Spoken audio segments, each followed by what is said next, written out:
Hello everyone! So, as you already know, we do have a new hunter.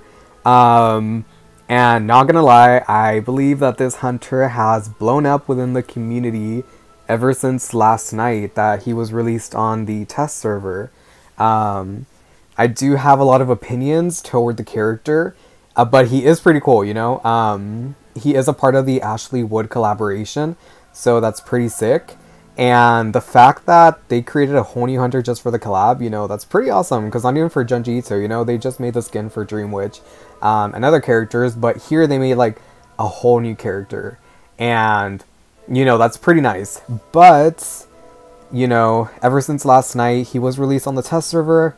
And that's why I wasn't really able to make a reaction towards him. Because they never really made a trailer for him. It was just kind of like a teaser showing what he looked like. So that's pretty much why. But I basically already seen his ability. His ability was confusing when I first read it. It was leaked and they put it on the Discord, so I was reading that and I was like, what is all this 300%, 50, 100? I don't even know. So many numbers, you know. But we were able to get a better idea of him in the video or the videos of last night for the people that are part of the test server. So I'm just gonna go over that really quick. I am watching a video right now, and let's just go over, you know, his dash. So he does get his dash, and he gets 5 of them. With the dash, he is able to cover a lot of ground, and it looks like it recharges pretty fast, not gonna lie. The fact that you can use his dash over and over again until you're done, it's like, oof. Imagine all the distance you're gonna cover. So from here, I'm just wondering, are you able to juke that? I mean, like, maybe Acrobat can juke it, you know, using his balls, or like, never mind, I don't know, it's something kind of weird. Or like, you know, Merc, obviously I think Merc can like elbow pad away, but even then, like, Merc does have a cooldown towards his elbow pad. So, you know, for characters against this, I'm just like wondering, like, how are you gonna do that? I don't know, but it looks pretty crazy. And then we also do have his stun. So with his stun, what it looks like is that it does cover sort of an area. My biggest question here is, are these survivors able to see the radius of your stun? Because I mean, I want to say they can, because if they can, you know, that can be jukeable. I want to say it's kind of like how you can see Antonio's music notes, like when he like shoots them out from the ground, like how you can see the lines. I want to say that they might be able to see his stun, but I just don't understand how it's able to inflict damage. Because I think I've seen gameplay where it doesn't inflict damage. Not too sure, guys. I think that might have to do with like how his like ability charges from like the very bottom of the screen. I don't even know. The stun's pretty nice. I think it doesn't last that long, so it might allow for people to react. I just want to know, like, after you stun, can you like automatically go into dash? I don't know. I haven't seen it. So that's one of the abilities. And then we also have his one-hit knockdown. So for that, I think when you're charged at a certain amount, you can start knocking down people. But again, I haven't really seen it too much. I wish I could give more input on that, but you know, I have heard that you can insta knock down someone when he flies up into the air. So that's gonna be kind of OP. I don't know. I'm not sure. Honestly, we'll see. He is a pretty cool hunter, and I've already heard so many things about him. So I guess let's just go over a couple of things, basically. For his weaknesses, I do feel like he's a pretty slow hunter. I'm not too sure if it has to do with the ping of the players playing in the test server. I know they literally hit like 500 pings, so maybe that might be why he looks so slow. I'm not sure, but I know for sure that's one of his weaknesses, but he does make up with it using his dash as well. Another thing is that this hunter, he can probably get cut off by tight kiting, and I think that's what his stun is for tight kiting. So let's say someone's tight kiting you around a wall or a pallet, you can answer that by, you know, using the stun and having them transition away. But another thing is, like, yeah, that's basically it. Like, hunters can basically, I mean, survivors, sorry, can, they can camp a pallet. And, but the thing is, like, with the stun, it covers a pretty good area, so, don't know how that's gonna work. It might be a guessing game, too, where, like, you have to pick a side and use your dash. So that might be how to counter that. Another thing, the biggest thing, is no more camping. So I did watch a video, and as many of you know, this hunter cannot chair someone. He has to play a slugging game, which is where you let these survivors bleed out on the ground. And that might be a weakness because, you know, there's no more camping, and I watched a video and it basically takes about 3 minutes for a survivor to fully bleed out. And it just makes me wonder, like, if anyone can answer this in the comments, please, but can a survivor get up as many times as they want?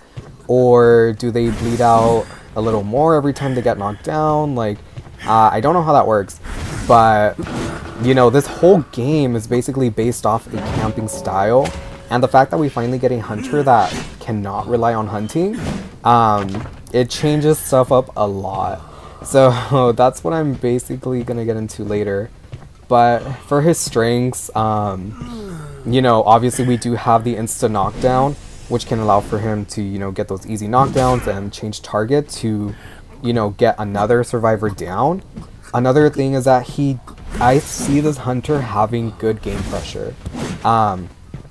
Basically, you can do this with early downs, and the fact that you have to down people and you get those early knockdowns, it's just going to force survivors to travel a lot, and that is to pick up their teammates. So, you know, if you just keep downing people, the healthy survivors are gonna have to start, you know, rotating and try to get to their teammate, pick them up, heal them up, and then what do they have to do? They have to go back to the ciphers and start decoding again. So the fact that they have to do that, you know, there's already 2, that might be even like 3 survivors having to do one task while one person decodes. So basically it would be like, you know, one person's down, and then the other person has to go pick them up while 2 people are doing that. Let's say by this time you're already on someone and chasing them. So that third person cannot decode. So what does that leave? One more person who's only decoding. Does that make sense? So that's going to increase the pressure a lot. And I mean, that's pretty much it in regards to his strengths. Actually, no. One more thing. He is able to travel faster through open spaces with his dashes. Again, like I said, his dashes have like no cooldown, so he can use it as many times as he wants. So, you know, he can travel pretty easily around the map, I feel. And another, and the most obvious, is you do not have to worry about Tide Turner. So let's go ahead and look more into that. Because I know that's a lot of people's concerns. It's like, what about Tide Turner? You don't have to save any more off chair. Like, what's gonna happen? So, you know, that's its own conversation starter right there. Okay, so let's start off with persona builds. And this is gonna be for survivors. So this is what I think that survivors would bring and wouldn't bring against this hunter. Let's start off with Exopath. So with Exopath, basically they can stand up when they're incapacitated at least once. The good thing about Exopath is that, you know, it'll cut down on the time that someone needs to travel to heal you and run back to a cipher. So this can save a lot of time on that. The thing is that with survivors, I usually see them using Exopath at the very end of the game. But, you know, with this new hunter, I feel like they'll start using it a little earlier now in the game. So that's always a good one to bring. No matter what hunter it is. There's also Will to Survive. This is not going to be a trait you're going to be bringing, because with this you're able to struggle faster. So a lot of forwards brought this, because they already have increased struggling. And with this one, it just added even more. But like I said, it's going to be useless because you're not going to use it because this hunter cannot put you on balloons. So that's something you're going to have to scratch out if you know you're facing this hunter as well. Another one's going to be Tide Turner. You do not need Tide Turner. Tide Turner lets you be invincible for 20 seconds after being rescued. But again, there's no chairs for this hunter, so you don't need this against him. And another thing about Tide Turner is that it is getting an adjustment. We're not too sure if it's a buff or a nerf, or it could just be, a rework. It just depends. So we'll see how that plays out in the future. And then basically a popular build for a survivor would maybe be a left to right build with broken windows and borrow time.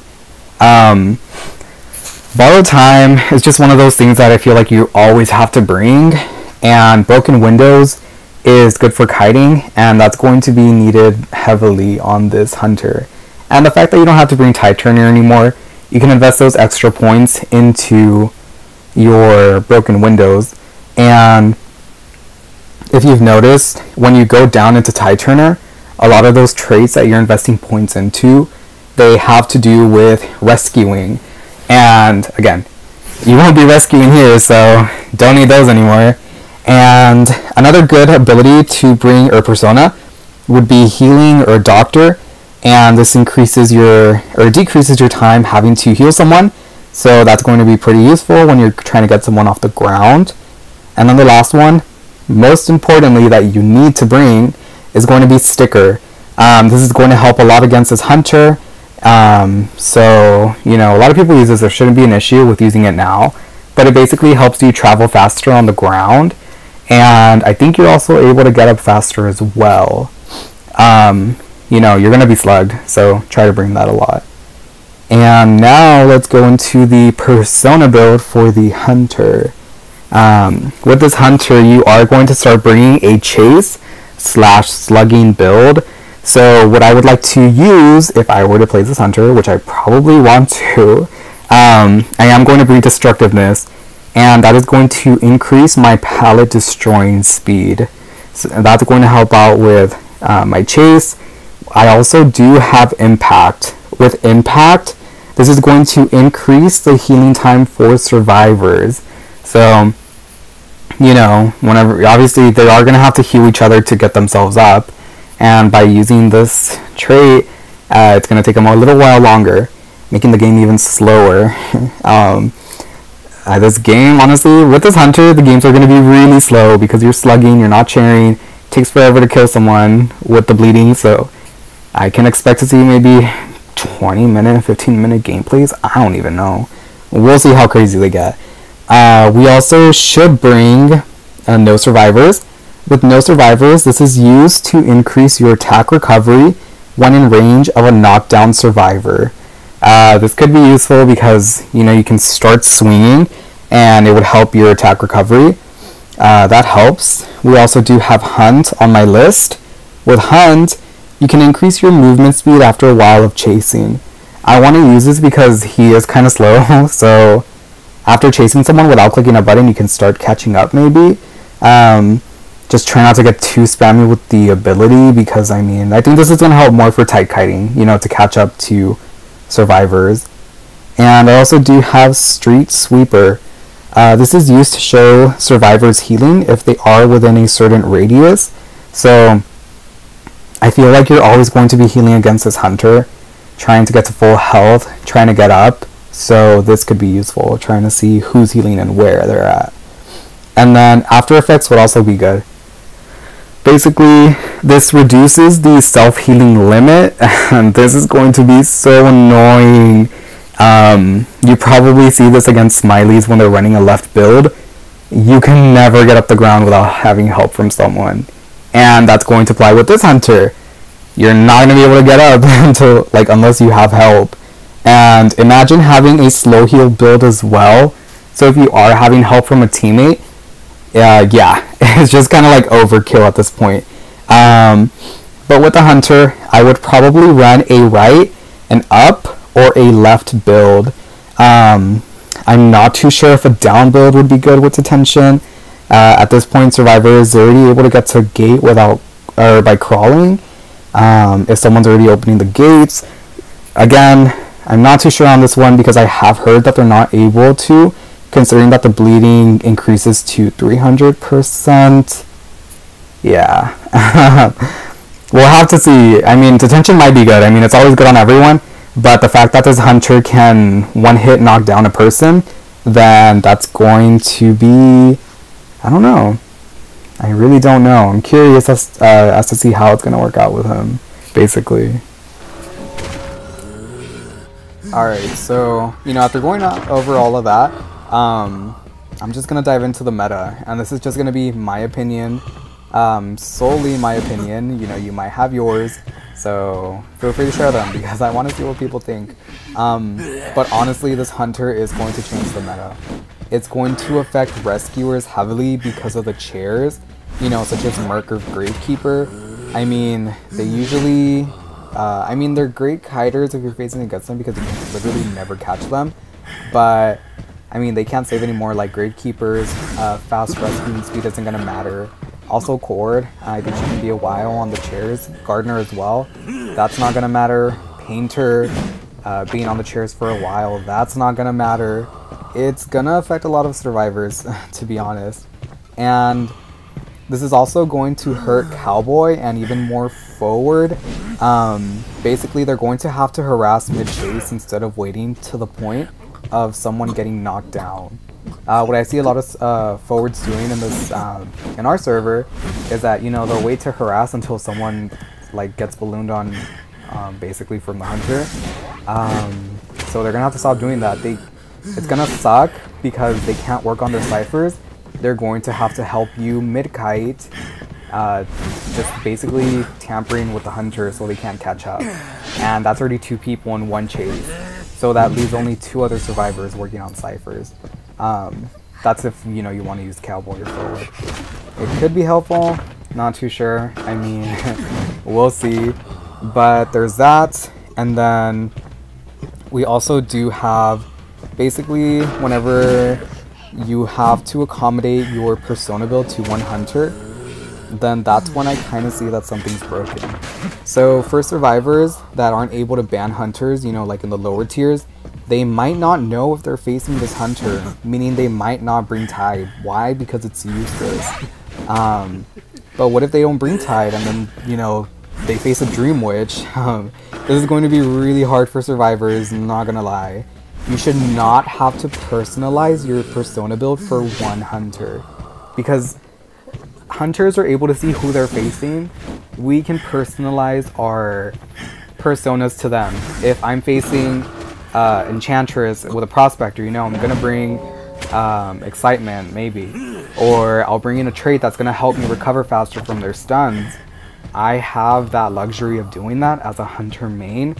But for survivors, I feel like their personas should be able to cater to not only 1, but to many hunters in different aspects. So that's why you're able to see, 2 rescuers bring Tide, 2 rescuers being broken. But again, you can't do that here with him. You cannot bring 2 Tide, 2 broken. Because if you bring 2 characters with Tide, they're kind of useless, They have to work with what they have. Their chase isn't going to, or their kindness not going to be that good. So they have to deal with it. And I think that's what's pretty unfortunate, is that you have to change up the way you play just because of 1 character. Higher tiers, you can ban your hunter, you can ban this dude. You're gonna know you can bring Tide once you ban him, when you get all those 4 bans. Tournament scene is going to be easy too because you can cater your persona towards who you're gonna face. Usually tournaments, you know who you're facing because the moderator or whoever's running the tournament will let you know who you're facing. But in regular rank matches or regular quick matches,